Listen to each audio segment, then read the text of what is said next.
Le salon de l'agriculture, c'est toujours un moment extrêmement important pour l'ensemble des acteurs de la filière laitière. En particulier cette année, on n'a pas eu d'édition depuis 2 ans, c'est le salon des retrouvailles.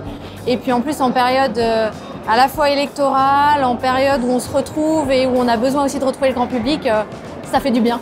Se nourrir, ça fait partie de notre quotidien et les produits laitiers font partie de notre quotidien. Donc il nous a semblé évident que dans cette problématique des retrouvailles, nourrir aujourd'hui et demain soit notre ADN.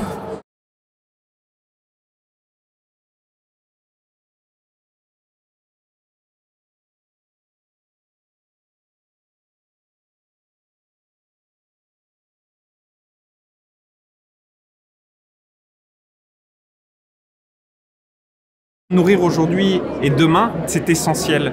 Nourrir, c'est d'abord prendre soin des autres. Comme le disait Hippocrate, le premier des médicaments, c'est l'alimentation.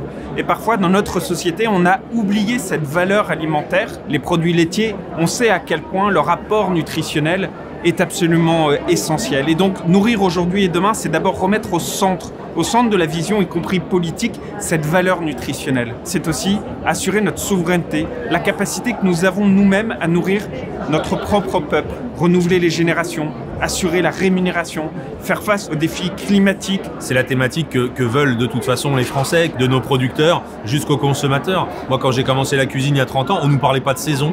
Alors encore moins d'environnement, encore moins de nutrition ni de santé. On parlait que plaisir. Aujourd'hui, on sait que la gastronomie, bien évidemment, ça doit être du plaisir, mais aussi, on sait qu'aujourd'hui, notre modèle alimentaire a un impact sur notre santé, sur notre environnement. Et l'alimentation de demain, elle sera forcément plus engagée de façon sociale, sociétale ou environnementale.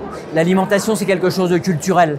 Autour de l'alimentation, on se retrouve, on partage, on échange, on sait combien en France on est attaché à nos repas tous ensemble et c'est vraiment des moments sur lesquels on arrive à souder le collectif. Nourrir aujourd'hui et demain, c'est vraiment capital. Moi, je le dis régulièrement, le mot souveraineté alimentaire n'est pas un gros mot et c'est un véritable enjeu pour la prochaine décennie. La nécessité pour nous, l'ensemble de ces acteurs, de travailler depuis l'élevage jusqu'à la distribution pour garantir que cette production sera pérenne demain, c'est-à-dire qu'on aura encore des territoires qui permettront de produire du lait, qu'on aura encore des éleveurs qui voudront faire ce métier. Nourrir aujourd'hui et demain, c'est trouver des chefs d'entreprise qui vont devoir cocher 3 cases.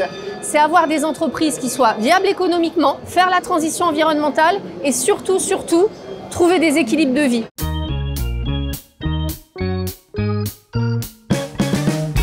Un des enjeux majeurs pour la filière, ça va être l'attractivité du métier. Si on veut pouvoir attirer des jeunes dans le métier, il faut les former, il faut leur offrir des perspectives de carrière qui soient conformes à leurs attentes, à la fois en termes de rémunération, de qualité de vie, de qualité du travail. Il faut qu'on travaille, nous, en tant qu'entreprise, pour offrir à ces gens des perspectives durables dans le temps, des perspectives d'évolution, avoir un équilibre entre la vie professionnelle et la vie privée. Ceux qui s'adressent chez Hectare sont plutôt des nouveaux entrants, ce qu'on appelle les néo-agriculteurs. Nous, on les met dans des postures de chef d'entreprise et de manager. On oublie souvent, c'est un métier complexe qui demande d'être très bon techniquement. Et là, la formation agricole fait très bien son travail. Nous, chez Hectare, on essaye de les mettre dans cette posture entrepreneuriale. Combien de temps je veux travailler, combien je veux gagner, de qui je veux m'entourer.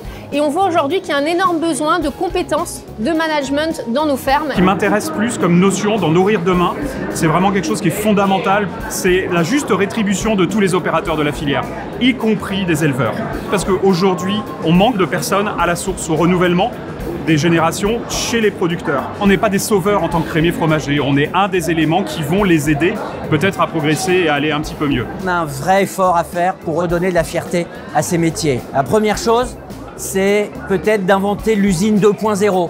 C'est-à-dire une usine qui sera une usine technologique, qui permettra peut-être de travailler avec des horaires un petit peu plus acceptables, qui permettra de travailler avec les dernières technologies et qui rendra fiers les nouvelles générations de se dire oui, je fais un travail high-tech, mais je le fais dans le domaine de la transformation laitière. La deuxième chose, c'est donner une juste rémunération. Dans tous les métiers, la rémunération est un facteur d'attractivité. Et aujourd'hui, je pense et je trouve qu'on ne parle pas suffisamment de la transmission. Et une ferme laitière qui disparaît demain, elle disparaît pour toujours. Et il faut mieux rémunérer les éleveurs français pour qu'ils puissent transmettre à de nouvelles générations. Alors certes, ça passe par la rémunération forcément de l'ensemble des productions, mais pas que. C'est comment attirer des jeunes, dans nos exploitations, dans nos usines. Je pense qu'il faut ouvrir nos fermes, ouvrir nos usines aux jeunes, mais aussi aux profs. Et comment les attirer, parce que je pense que l'agriculture, ce n'est pas que du métier manuel, c'est de plus en plus de numérique. Il y a ce bien-être au travail qu'il faut qu'on travaille. Je pense que c'est un vrai sujet qu'on doit prendre en main dans les mois, dans les années qui viennent. Je crois que c'est un grand secteur d'avenir. On a beaucoup de demandes de formation, de profils assez inattendus. Il faut juste bien les accueillir dans nos filières, dans notre secteur. Et je crois qu'on a toujours eu le sens du collectif dans ces métiers-là et il faut continuer de le faire. Et puis enfin, je crois que c'est un métier qui apporte beaucoup de sens, qu'on va redevenir des employeurs dans nos territoires, s'engager dans ces métiers, gagner sa vie et faire la transition environnementale.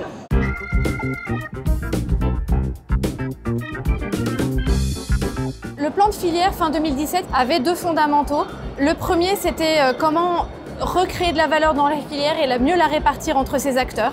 Le deuxième fondamental du plan de filière, c'était de se tourner vers une démarche de responsabilité sociétale avec la norme ISO 26000 et de pouvoir rentrer en dialogue avec nos parties prenantes, les ONG de protection de l'environnement, les ONG de protection animale, les associations de consommateurs.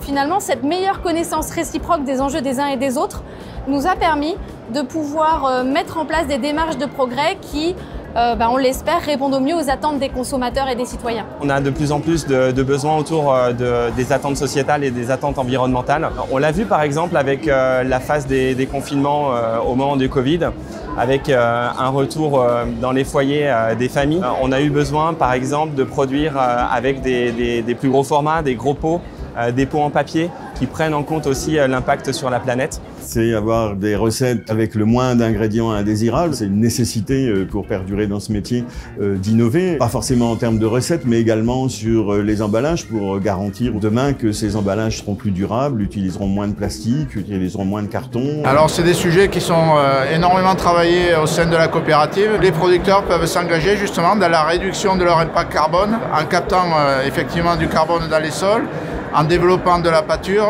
en replantant des haies. Et ça, c'est une démarche qui aujourd'hui est au cœur de la stratégie de notre coopérative Sodial. C'est le changement climatique qui a déjà des impacts. On a vu sur des filières comme le comté par exemple, où le pic de forme des fromages est passé de l'été à l'automne parce que l'été est synonyme de sécheresse.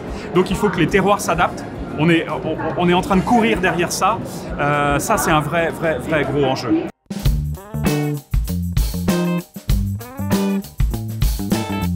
Pour pouvoir répondre à tous les enjeux qui sont extrêmement importants aujourd'hui, quand on parle de tous les enjeux autour d'une agriculture plus respectueuse de l'environnement, de permettre à chacun d'avoir accès à une alimentation de qualité, et c'est quelque chose qui pour nous, producteurs, est extrêmement important.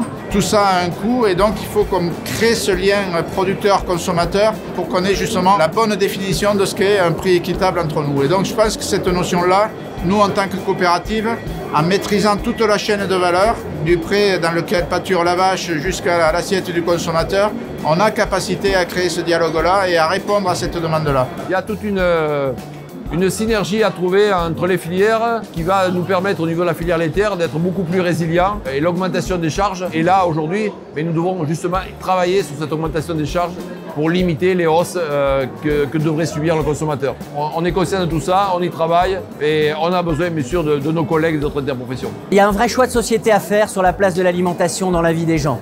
Il y a 20 ans, c'était 30% du budget des ménages. Aujourd'hui, c'est 15%. Quel modèle on veut? On veut aller à 5% dans la vie des ménages. Si on fait ça, on aura une alimentation dégradée, bas de gamme et souvent importée. Donc nous, ce qu'on prône, c'est l'inverse. C'est de redonner à l'alimentation sa juste place. Ça veut dire faire des choix de société. Ça veut dire faire un arbitrage sur son budget, être capable de payer, de financer tout au long de la chaîne alimentaire une alimentation qui soit saine et qui soit durable. Et pour ça, il ne faut pas opposer les acteurs de la filière. On doit travailler ensemble, le monde des producteurs, le monde des transformateurs, le monde des distributeurs, pour faire de l'alimentation une vraie fierté et une vraie puissance, une vraie reconnaissance de la culture française. Je pense qu'on a la chance en France d'avoir des produits d'exception qui sont sains, qui sont sûrs, avec une agriculture de qualité. Et je pense que ce n'est pas le fruit du hasard, c'est d'abord des générations d'éleveurs qui ont permis ça.